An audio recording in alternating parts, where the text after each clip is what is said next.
मित्रांनो, तुम्ही बघा, आज मी माझ्या सोयाबीनच्या शेतात आहे. बघा पाय कसे गुडघे एवढाले मध्ये जायले चिखलामध्ये. अक्षरशः शेताचा चिखल झालाय, चिखल. गुडघे एवढायला पाणी आहे. सोयाबीन बघा काय उरलंय माझ्या सोयाबीन मध्ये बघा.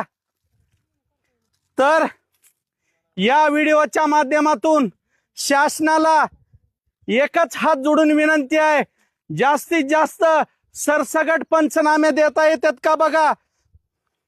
काय उरलंय सांगा ना. हो का काय 4 उरल्या, 4 झाड जर उपशिले तर 1 शेंग आहे त्याला. सगळा सत्यानाश झाला. सोयाबीनच्या जीवावर बहिणीचं लग्न ठरविलं होतं हे यंदा. तर मला सांगा काय आलंय माझ्या शेतात.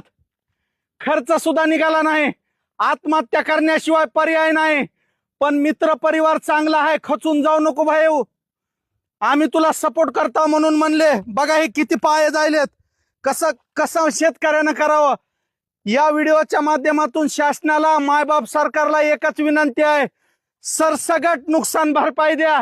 मोठा शेतकरी असो, गरीब शेतकरी असो, अल्पभूधारक असो, कसला बी. कारण प्रत्येक शेतकऱ्याचं नुकसान ह्या निसर्गानं आज केलेलं आहे.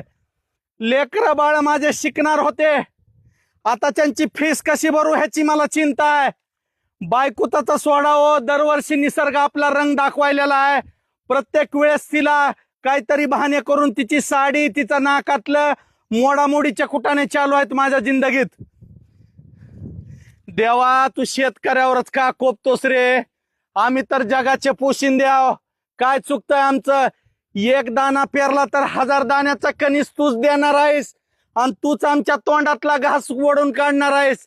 नको असं करू नको. लय वाईट दिवस बघावं लागतात रे. काय राहिलंय माझ्या शेतात. कसं लेकराचे शिक्षण करू, कसं बहिणीचं लग्न करू. आई वडिलाचे दवाखाने, वाढती महागाई. 100 रुपयाचा गोडा तेलाचा पुडा बघत 140चा झाला. काय करून काय नाही.